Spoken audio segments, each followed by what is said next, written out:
Hey everyone, it's Gail out here after a beautiful evening of celebration with the best buddies. I'm telling you, that gala was so worth the exhaustion I am feeling today because their theme was party like it's 1989. I was 24 in 1989, and I could party like that in 1989. In 2019, yeah, it was way past my bedtime. But I had the best time. And again, if you don't know anything about Best Buddies, it's just a spectacular organization. The presentation and production, which I only got to experience from backstage, was phenomenal. And if I didn't really get to see any of it and the backstage portion was that good, then check out the organization, bestbuddies.org, and be prepared for next year, because I'm telling you, it is just worth it. It was just worth it. I don't know what's going on right there, but it's freaking me out. Okay, so this is kind of a tidbit of a serious Uber note. There was a young lady, and I'm going to try to keep this short. There's a young lady who put a video out in regards to her Uber driver or her Lyft driver, one of the shared ride organizations she'd gotten a ride from, and that the guy was making weird turns and taking her down streets and eventually pulling up behind someone who it appeared they were going to abduct her, pulling up to a van. That's horrible and horrifying. I think that's also the reason why, as a female Uber driver, I get so many dings on my the alert that lets me know that someone needs a ride. I am so certain that any parent who has a daughter getting into an Uber or a shared ride appreciates seeing a female name pop up. Either way, be careful out there. Last week, I took a young lady to an area which was a warehouse. And when we pulled into it, it was completely dark. I couldn't even make out the front of the building. And as we were going into the building, I got closer to the street side. And I asked her, is this where you're supposed to be? The entire time she had been in the vehicle with me, she was in the back seat with her head down on her phone because she was trying to connect with the people she was supposed to meet with. As we pulled up to the building, I immediately asked her, hey, is this the spot? Because it was dark and I could see people moving and it all looked like male figures. So I'm getting ready to accelerate and get her and me out of there. But she then saw someone she knew, and it was actually a family gathering. They hadn't turned the lights on yet in the building where they were hosting the reunion. If you're in my car and it looks shady, we about to go on the ride of a lifetime, because I'm not stopping. I don't care if you're 80. If it doesn't look right, I'm not stopping and jeopardizing my life nor yours. Just keep that in mind getting in the vehicle. So with that said, years ago, I worked from 2007 to 2010. I worked at the Fort Worth Police Department. I was just admin. I mean, literally answering the phones and shuffling some papers. I wasn't doing anything super spectacular, but I had the privilege of working with the detectives, specifically in the robbery unit. Also, the robbery unit was positioned by sex crimes as well as homicide. So I got to work with all of those guys. And the spectacular part of it was there were two detectives that had started seminars on situational awareness. I haven't heard much about situational awareness in dialogue with most police matters that I see on TV. And part of situational awareness, it kind of offends some people because basically it tells you to take responsibility for your safety. You are the first line of defense in making certain that you are okay and taken care of. With situational awareness, you have got to be aware of the situation. Where are you? Know where you are. Know how to maneuver someone else to you in the event of an accident. How do you get out of a car if you're in the back seat? Did you check to see if the child lock was on?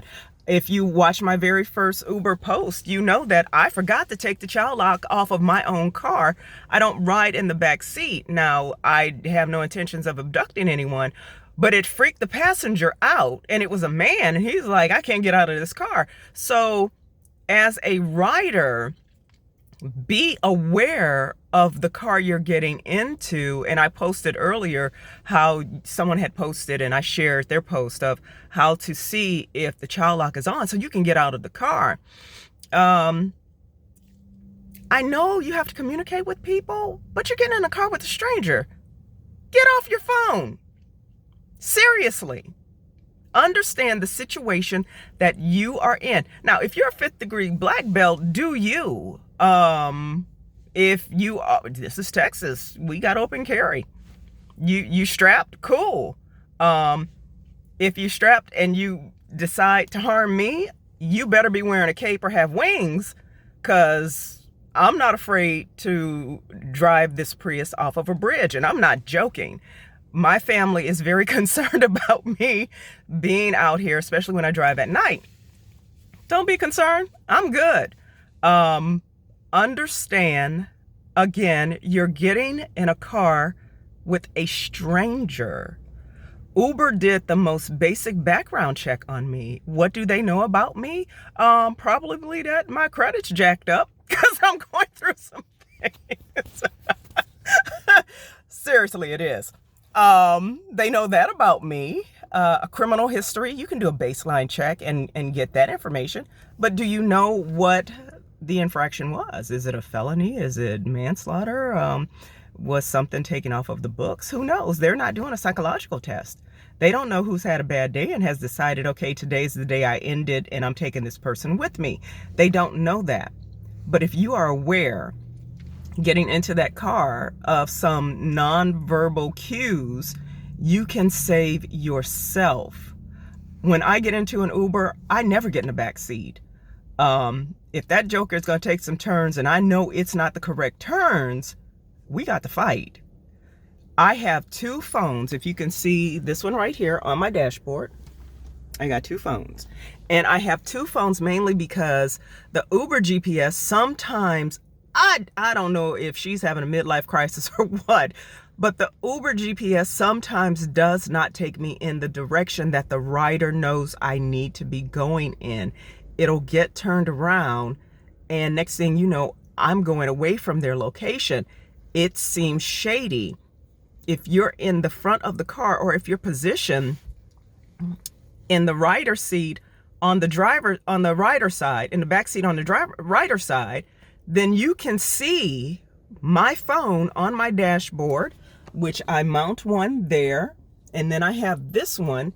You can see where I'm going and what I'm doing. I keep the extra phone to do the GPS if the person kind of knows where they're going, but they're not exactly certain. So I'll put the GPS address in the other phones to get us there.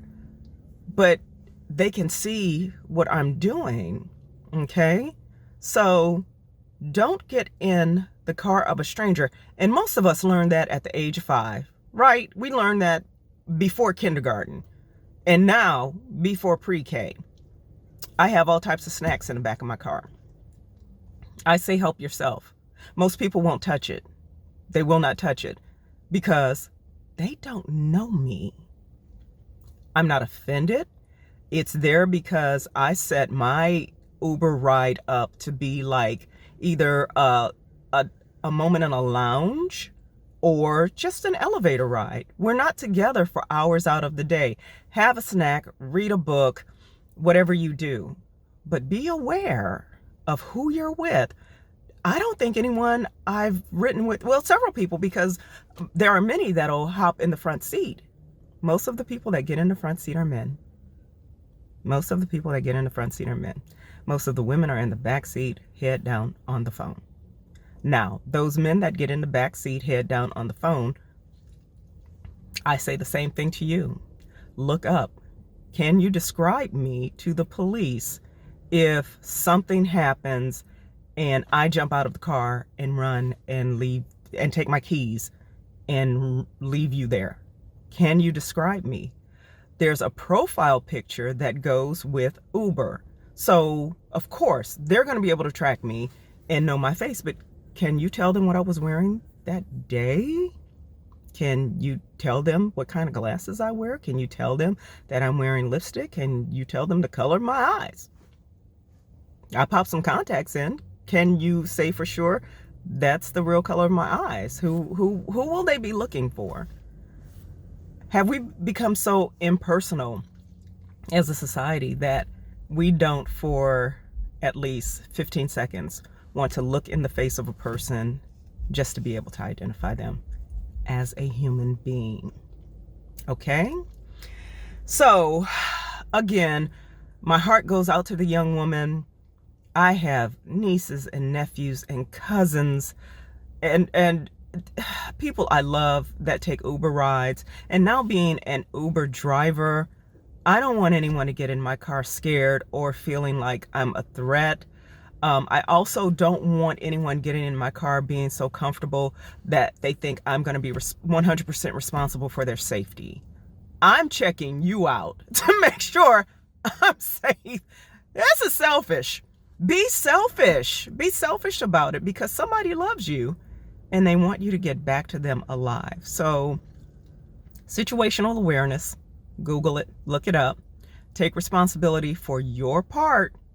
Let your friends know, hey, I'm in the Uber, but I don't know this joker, so I need to focus and make sure I'm getting to where I'm supposed to. And this is what the person looks like. Write their description down and send it to your friends. And just be careful. Also, I addressed the other day about putting unaccompanied minors in an Uber. Again, don't do that. Do not do it. I get that childcare and getting your children to places is so hard, but people are snatching grown folks. Can you imagine somebody just yanking your baby and you put them in the car with them? Come on. Come on. Let's collectively try to get back to that village mentality and looking out for people.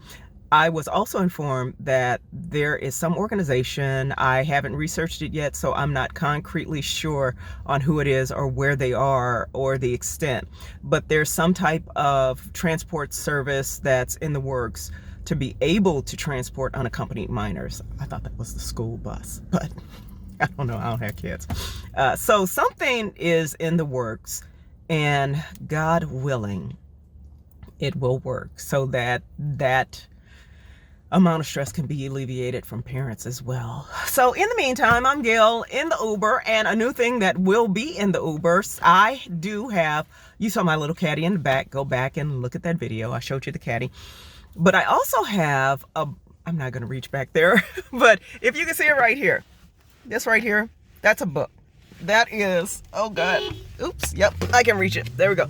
So if you've seen this before, this is my book of poetry. And I just sit it back there because, again, some of these trips that I pick people up on, we're in the car together for an hour and they don't want to talk, and I'm okay with that. Wherever you don't want to talk to someone driving you around, I get in cars with people sometimes and I don't want to talk to them. So if it's over an hour, they have something to read. So this has been back there for a while. And this is also the book the young man I spoke about on another video wanted to color in. I'm not transporting your kids.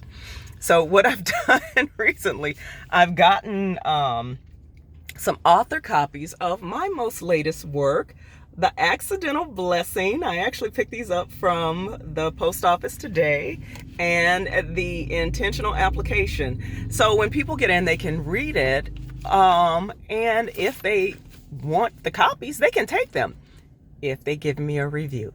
That's all I'm asking. Read the book, give me a review.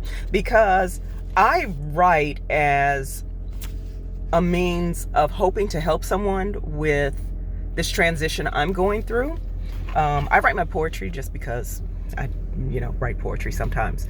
But I was sharing with someone last night at the gala that I had written The Accidental Blessing. And even with nerve damage after the accident I had, and the ongoing issues that I'm still having because of that accident, which, blows my mind that I walked away from something that still is affecting me a year after the fact, that I take full responsibility for the joy, peace, and calm that I desire.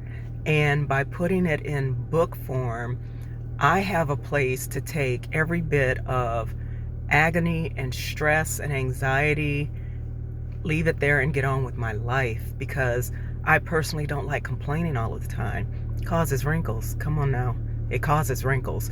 I'm just trying to avoid some stuff at this phase of my life. But seriously, both books are my current situation. They're my current situation.